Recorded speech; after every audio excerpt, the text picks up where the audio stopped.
주신 하느님의 말씀 고린도전서 14장 13절에서 25절까지 말씀입니다. 오늘 우리에게 주신 말씀 고린도전서 14장 13절에서 25절까지 말씀입니다.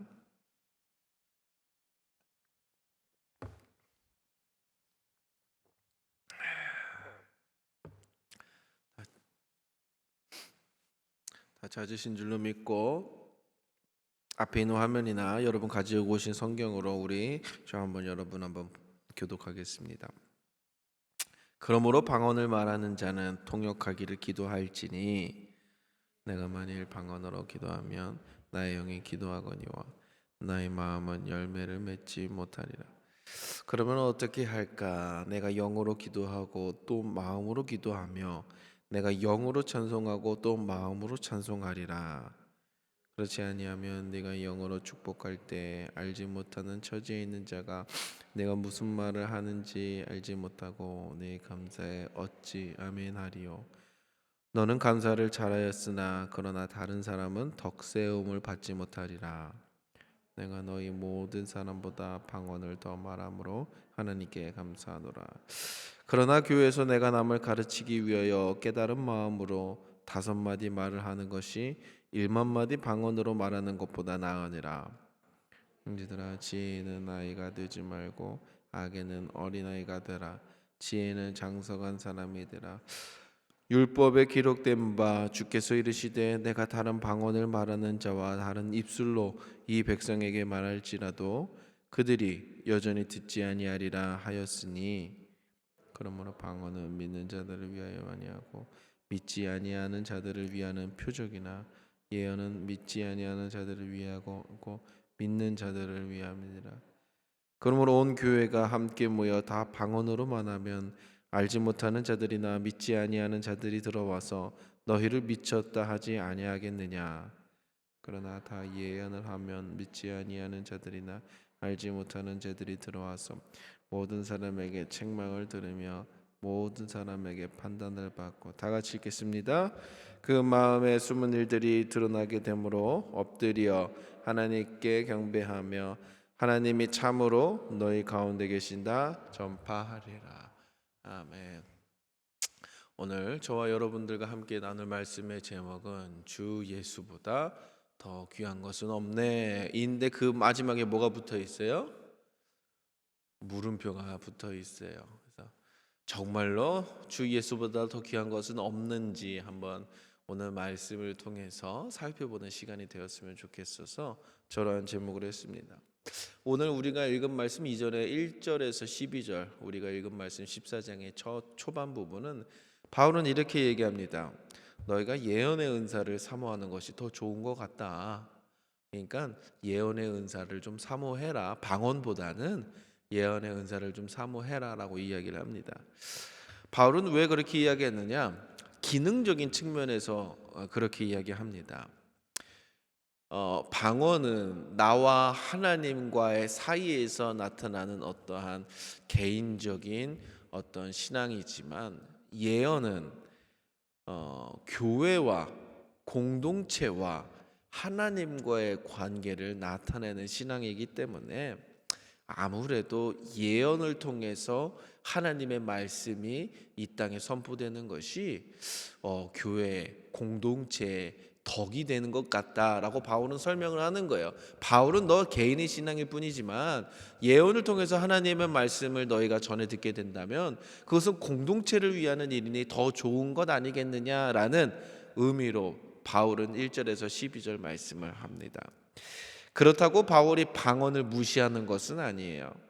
우리가 교회를 떠나 세상에 살아갈 때는 각자 도생, 자기 개인 스스로 이제 세상과 맞서 싸우지 않겠습니까? 그럴 때는 아마 제 생각에는 예언보다는 방언을 통해서 하나님과의 관계를 더욱더 끈끈하는 게 중요하다고 생각합니다. 그러나 우리가 교회 안에 들어와서 공동체적인 신앙을 이루어갈 때는 아무도 알아듣지 못하는 방언으로 이야기하는 것보다는 예언을 하는 것이 교회의 덕이 되고 교회의 본이 된다라는 것이 바울이 이야기하는 것들입니다. 그래서 우리가 읽은 본문에서 1절에서 12절에서는 예언에 대해서 이야기를 하고, 오늘 우리가 읽은 본문에 대해서는 이제 방언에 대해서 이야기를 하는 것이에요. 그런데 실상 오늘 본문으로 쭉 읽다 보면 어떤 느낌이 드냐? 야, 방언하는 거는 좋은데 가급적 교회에서는 방언하지 마 라는 이런 뉘앙스로 들려요. 방언을 안 하는 게 좋을 것 같다라는 뉘앙스로 바울은 이야기합니다.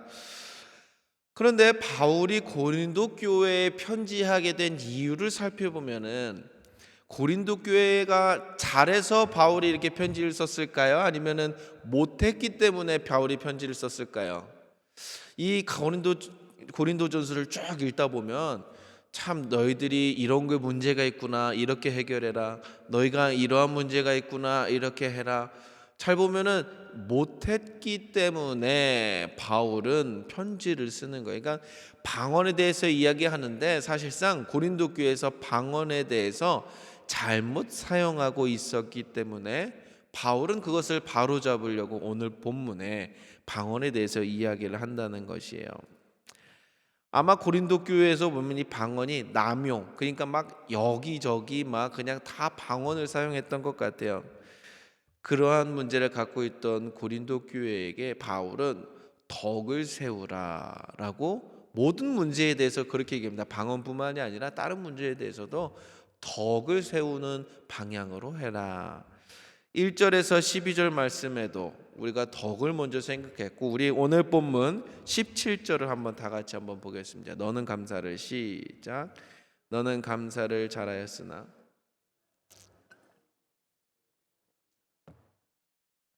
덕세움을 받지 못하리라. 그러니까 덕이 중요했던 거예요. 바울에게 있어서는.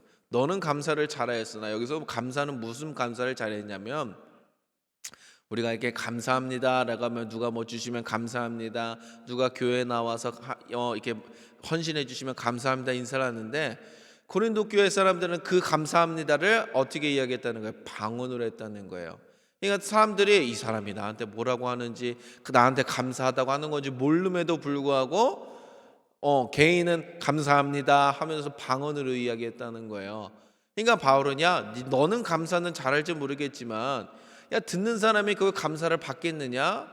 덕을 세우지 못한다라고 이야기를 하는 것입니다. 그러니 고린도 교회에서 나타났던 모든 문제를 어떻게 이야기하느냐? 너 개인은 잘할지 모르겠으나, 그래 그게 맞을지는 모르겠으나 덕을 세우는 방면에서는 옳지 못한 것 같아, 안 하는 게 좋은 것 같아 라고 이야기를 하는 거예요.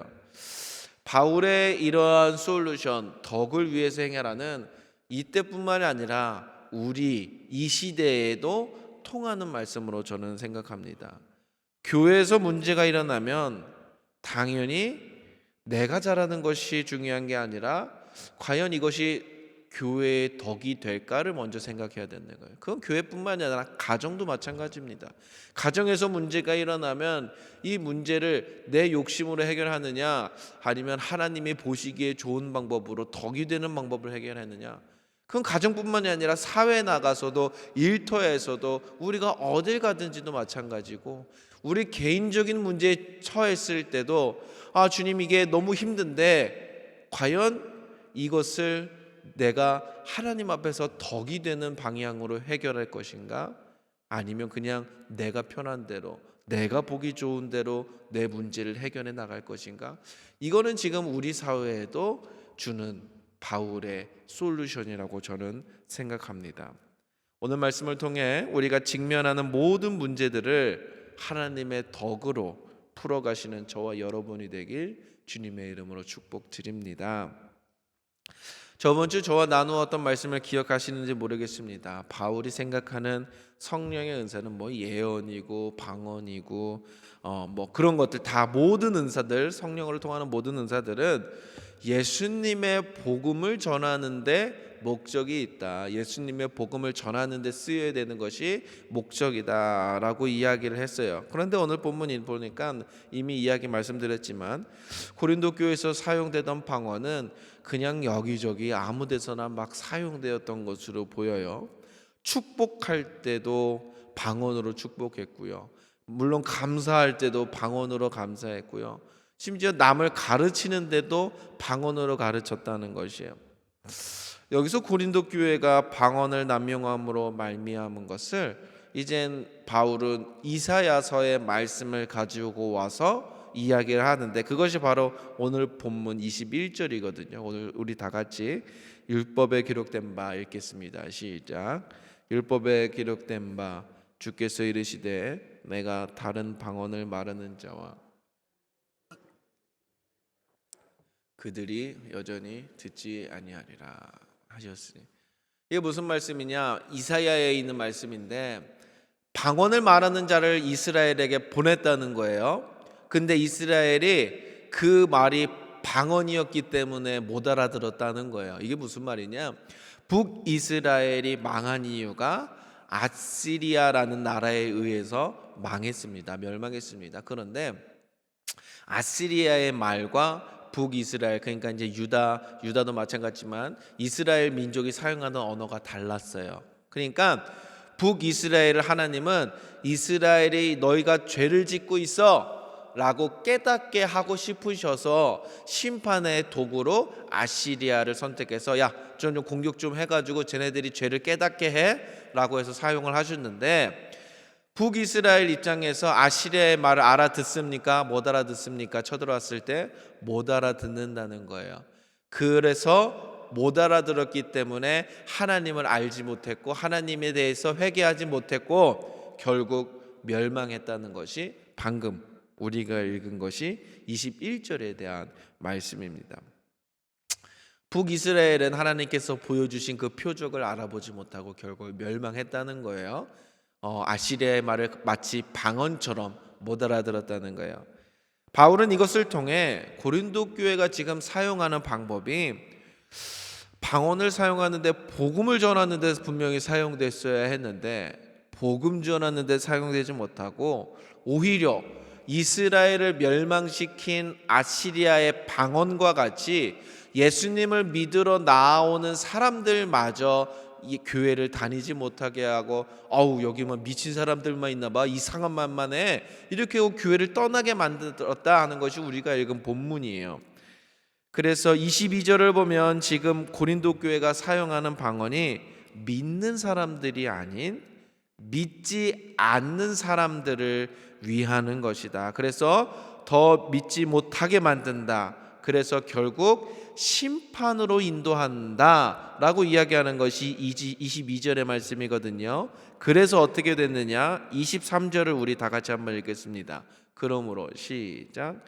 그러므로 온 교회가 함께 모여 다 방언으로 말하면 알지 못하는 자들이나 믿지 아니하는 자들이 들어와서 너희를 미쳤다 하지 아니하겠느냐.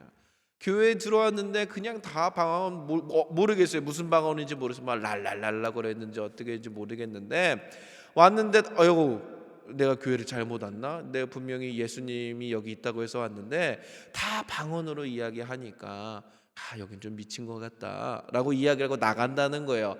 그러니까 오히려 방언, 하나님이 주신, 성령님이 주신 선물로 분명히 방언의 은사를 사역하는데 복음 전하는데 오히려 그게 방해가 되었다는 것입니다.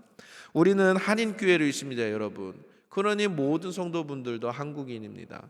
그런데 다른 나라 사람들이, 다른 나라의 언어를 사용하는 사람들이 우리 예배에 오게 된다면 여러분, 적응하지 못하고 자기네 나라의 편한 언어에 편한 그 예배를 드리기 위해 찾아가지 않겠습니까?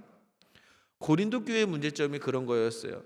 교회에 모여서 방언으로 자기들도 서로 알아듣지 못할 정도의 언어로 사용했던 것이 복음을 세우기보다는 오히려 복음을 무너뜨리는 방향으로 사용되었다라는 것을 지금 바울이 이야기하는 것입니다. 성령의 은사는, 방언도 물론 성령의 은사입니다. 그렇기 때문에 방언을 통해서도 복음이 세워져야 한다라는 것을 사도 바울은 이야기하고 있습니다. 예언도 마찬가지죠. 예언이 복음을 세우지 못하는 예언이라면 그것은 그냥 점쟁이가 이야기하는 점과 다를 바 없다는 것을 오늘 본문을 통해서 알 수 있다는 것이에요. 그래서 사도행전에 예수님께서 하늘에 올라가시기 전에, 승천하시기 전에 이렇게 이야기하십니다. 오직 성령이 너희에게 임하시면 너희가 권능을 받고 예루살렘과 온 유대와 사마리아와 땅 끝까지 이르러 내 증인이 되리라. 성령이 너희에게 임하면 성령으로 말미암아 복음을 전하게 될 것이다. 예수님도 이야기하셨던 거예요. 성령을 통해서 복음을 전해라.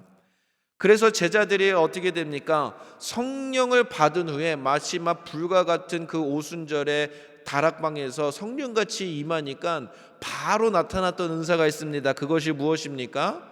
바로 마가의 다락방에서 나오자마자 그냥 이야기를 하는데, 야, 저 사람이 내 나라의 말을 하는데, 또 다른 나라 사람들은 야, 저 사람이 내 나라의 말을 하는데, 방언으로 이야기했다는 거예요. 성령을 받은 제자들의 첫 번째 은사의 사용처는 방언이었다는 것입니다. 그게 이집트 말일 수도 있고요, 그리스 말일 수도 있고요, 로마의 말일 수도 있고, 누구는 아시아의 말일 수도 있습니다. 근데 제자들이 성령에 충만해 가지고 나와서 했던 것이 바로 방언이었어요, 여러분. 그런데 그 방언으로 말하는 내용의 핵심이 사도행전 2장 38절에 있는데 제가 읽어드리겠습니다. 베드로가 이르되 너희가 회개하여 각각 예수 그리스도의 이름으로 세례를 받고 죄 사함을 받으라. 그리하면 성령을 선물로 받으리니. 성령을 취해서 방언으로 이야기했던 그 복음의 메시지의 핵심은 너희가 회개하고 세례를 받으라라는 복음의 메시지였다는 것입니다. 여러분, 성령의 은사는 복음을 전하는 데 사용되어야 함을 이야기하고 있는 것입니다. 바울은 지금 야, 너희들이 하는 방언이 가짜야, 거짓말이야 라고 이야기하는 것이 아니야. 맞아, 그게 바로 성령의 은사야. 너희들이 지금 성령을 통해서 방언을 말하고 있는 것은 맞아. 그러나 지금 과연 그게 올바르게 사용되고 있을까? 한번 돌아보라 라는 메시지입니다. 그래서 저도 설교 제목으로 주 예수보다 더 귀한 것은 과연 우리 인생에 정말로 없는가 한번 돌아보자는 의미로 여러분과 말씀을 나누는 것입니다. 그러니 우리가 교회에서 옳은 소리 하는 것, 당연한 권리를 챙기는 것 틀린 것이 아닐 거예요. 맞는 거예요. 그러나 교회의 덕을 세우는 관점으로, 교회의 복음을 세우는 관점으로 볼 때 고린도 교인들이 사용했던 방언이 정말로 성령의 은사가 아니었느냐? 아니, 맞거든요. 성령을 통해서 했던 은사가 맞거든요. 그러나 그것보다는 이게 옳느냐 아니냐를 떠나서 복음이 세워지느냐 아니냐가 교회의 초점이, 나의 신앙의 초점이 되어야 할 줄로 믿습니다. 즉 우리 교회에서도, 가정에서도, 일터에서도 나의 권리를 챙기는 건 더 당연하다고 생각합니다. 그리고 당연하고 옳은 말 물론 해야 합니다. 그런데 만약 그것이 복음을 세우는데 덕이 되지 못한다면 우리는 어느 순간 그것을 내어놓아야 할 줄도 알아야 한다는 신앙이 필요하다는 것입니다. 오늘 말씀을 정리하며, 제가 어디에 가든 전도사의 직분으로 있다고 한다면 제가 하지 말아야 할 것들이 아마 세상 사람들이 하지 말아야 할 것보다 더 허들이 높을 거라고 생각합니다.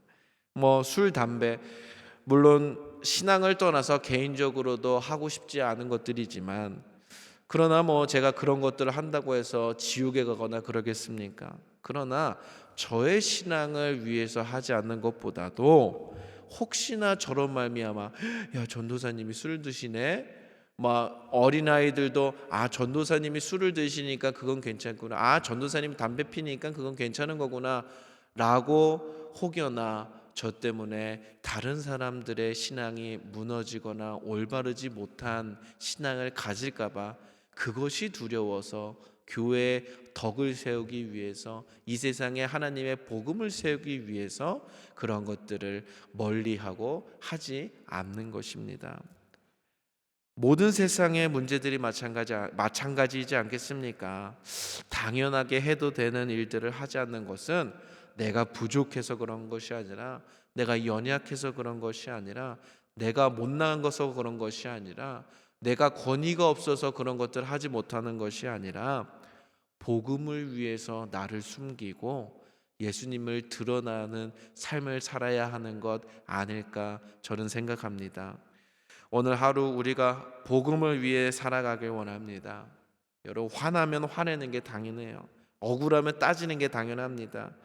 그러나 예수님을 생각해 볼 때 그가 얼마나 억울했을까. 빌라도의 재판장 앞에서 아무 말씀도 안 하시고 십자가를 묵묵히 지셨던 그 예수님의 십자가를 우리도 같이 생각하면서 우리가 하는 행동에 복음의 덕이 되지 못한다면 오늘 하루 나를 내려놓고 주님을 위한 선택을 하시는 하루가 되시길 주님의 이름으로 축복드립니다. 기도하겠습니다. 사랑이 많으신 하나님 아버지, 함께 하시고 인도하여 주심을 감사합니다. 아버지, 우리가 우리의 뜻대로 살아갈 수 있습니다. 주님, 우리가 또 나의 유익과 나의 권리를 위해 살아갈 수 있습니다. 아버지, 그러나 정말 우리가 살아갈 때 주님의 복음에 덕이 되지 못한다면 때로는 나를 내려놓고 주 예수님이 드러나는 삶을 살 수 있는 믿음을 허락하여 주시옵소서. 그런 믿음을 살아가는 우리 성도님들 앞에 주님께서 주시는 놀라운 은혜와 축복이 가득하길 원하오니 아버지, 함께 하시고 인도하여 주시옵소서. 오늘 하루 살아갈 때 악한 세력의 방해가 있을지라도 아버지께서 주시는 성령의 힘으로 말미암아, 예수 그리스도의 이름으로 말미암아 모든 더러운 세력을 물리치고 나사렛 예수 그리스도가 주시는 그 축복의 은혜를 통하여 나아가는 오늘 하루가 될 수 있도록 주님 함께 하시고 인도하여 주시옵소서. 감사드리며 예수 그리스도의 이름으로 기도드렸사옵나이다. 아멘. 하늘에 계신 우리 아버지여, 이름이 거룩히 여김을 받으시오며 나라의 마옵시며 뜻이 하늘에서 이루어진 것 같이 땅에서도 이루어지리.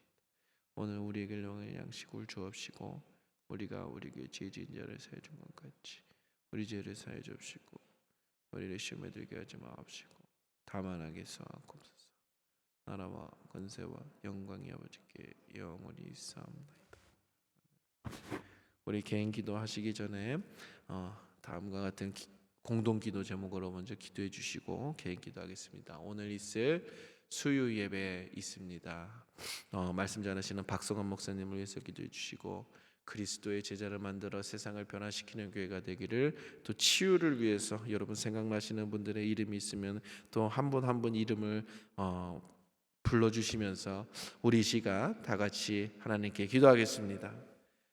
사랑이 많으신 하나님 아버지, 함께 하시고 인도하여 주시옵소서.